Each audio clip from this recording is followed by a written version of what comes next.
అది చూసి జై పక్కనే ఉన్న వాళ్ళందరూ పెద్దగా నవ్వారు.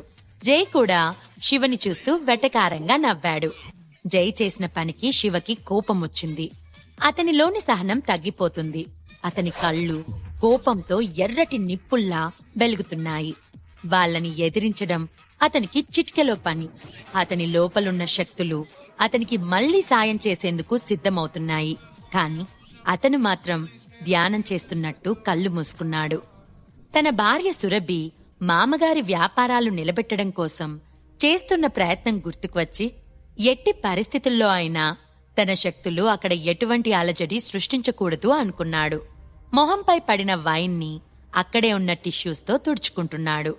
శివకు ఉన్న సూపర్ పవర్స్ ఇంకా ఎవ్వరికీ తెలియదు. ఆ పవర్స్ ని శివ ఉపయోగిస్తే ఏదైనా జరగొచ్చు.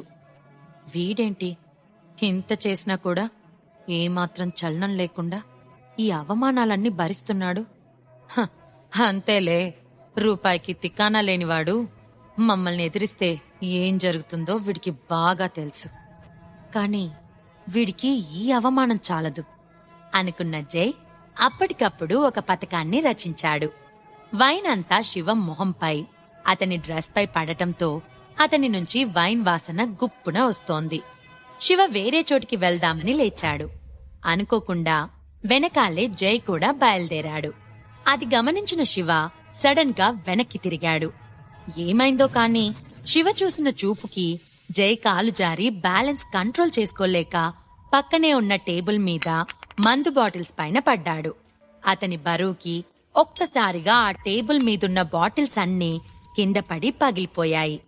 లిక్కర్ బాటిల్స్ అన్నీ పగిలిపోవడంతో ఆ ప్లేస్ మొత్తం వైన్ వరదలా పారడం మొదలైంది.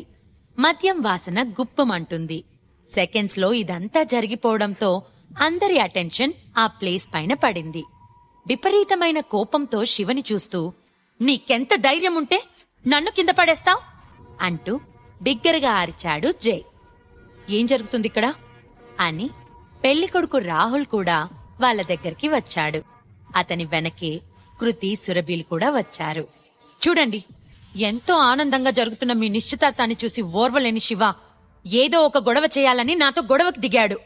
కావాలనే పార్టీ అంతా నాశనం చేశాడు అన్నాడు జై.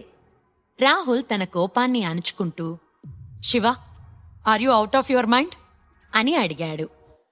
నేనేం చేయలేదు, కనీసం అతని వేలు కూడా నేను టచ్ చేయలేదు అని చెప్పాడు శివ. నువ్వు చెయ్యందే జై ఎందుకు అలా అంటాడు అన్నాడు రాహుల్. నిజంగా నా తప్పేం లేదు, కావాలంటే ఇక్కడున్న వాళ్ళని అడగండి అని కూల్గా చెప్పాడు శివ. బావగారు, శివ అబద్ధం చెప్తున్నాడు. నేనీ ఇంటి అల్లుళ్ళందరినీ వైన్ తాగడానికి రమ్మని పిలిచాను. శివ ఎక్కడి నుంచొచ్చాడో తెలీదు. రావడంతోనే నాతో గొడవకు దిగాడు. అది మన ఫ్యామిలీ వాళ్ళంతా దగ్గరుండి చూశారు అని అన్నాడు జై. రాహుల్ వాళ్ళ వైపు చూశాడు. అక్కడున్నదంతా శిఖా ఫ్యామిలీ మెంబర్స్. వాళ్ళందరికీ శివ అంటే చిన్న చూపు.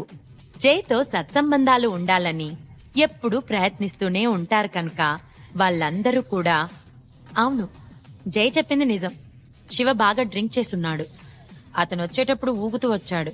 కావాలనే జైని కింద పడేశాడు అని అబద్ధం చెప్పారు.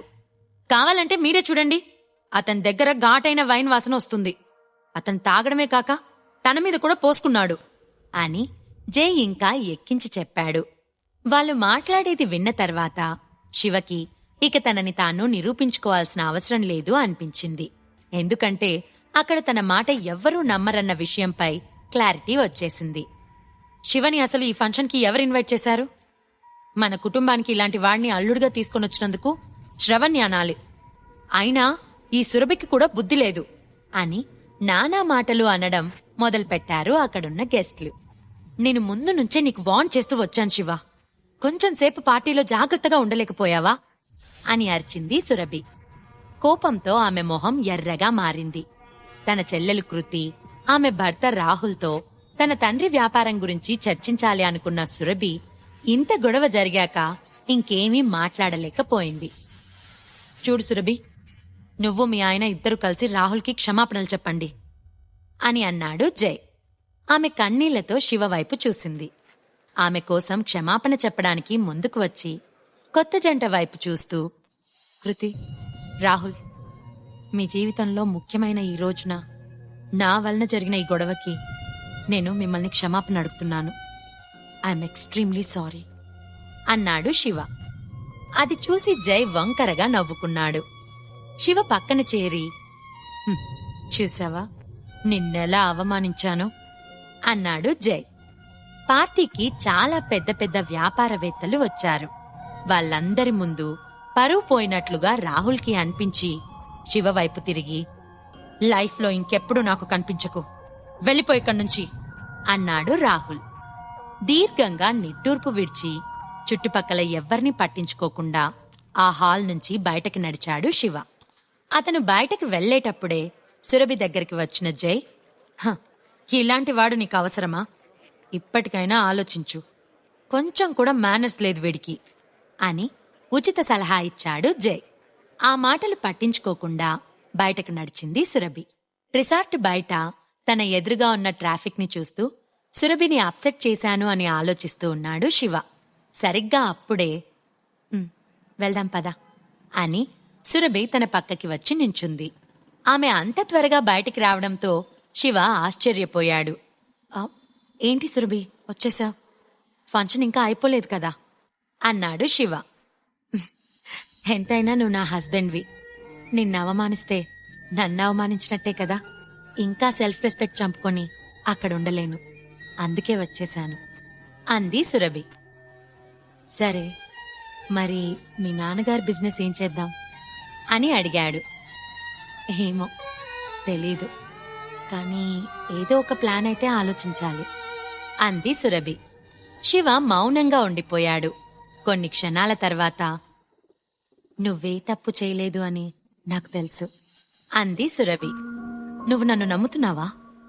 అని ఆశ్చర్యంగా అడిగాడు శివ. "ఖచ్చితంగా నమ్ముతున్నాను, ఎందుకంటే నీకు డ్రింక్ చేసే అలవాట్లేదని నాకు తెలుసు" అంది సురభి. ఆ మాట శివకి చాలా సంతోషాన్ని కలిగించింది. నా మీద ఇంత నమ్మకం పెట్టుకున్న తనకి కష్టం కలిగించకుండా చూసుకోవాలి అని అనుకున్నాడు శివ. "కానీ నేను ఆల్రెడీ నీకు డైవర్స్ ఇచ్చేయాలని నిర్ణయించుకున్నాను. సూనర్ ఆర్ లేటర్ అది జరిగిపోతుంది. ఈ విషయంలో నన్నెవ్వరూ ఇన్ఫ్లుయెన్స్ చేయలేరు. నువ్వు కూడా మన మీద ఎక్కువగా హోప్స్ పెట్టుకోవద్దు" అని శివని చూస్తూ చెప్పింది సురభి. అసలు శివకి సురభి ఎందుకు డైవర్స్ ఇవ్వాలని అనుకుంటుంది? ఇప్పుడు తన తండ్రి బిజినెస్ ని సురభి ఎలా కాపాడగలుగుతుంది? శివ లైఫ్ వీటన్నిటి వలన ఎలాంటి మలుపులు తిరగబోతోంది? ఈ ప్రశ్నలకు సమాధానాలు తెలుసుకోవాలంటే నెక్స్ట్ ఎపిసోడ్ వినాల్సిందే. క్రింద ఇచ్చిన లింక్ ని క్లిక్ చేసి పాకెట్ ఎఫ్ఎం యాప్ ని ఇన్స్టాల్ చేసుకోండి. Stay tune to pocket FM.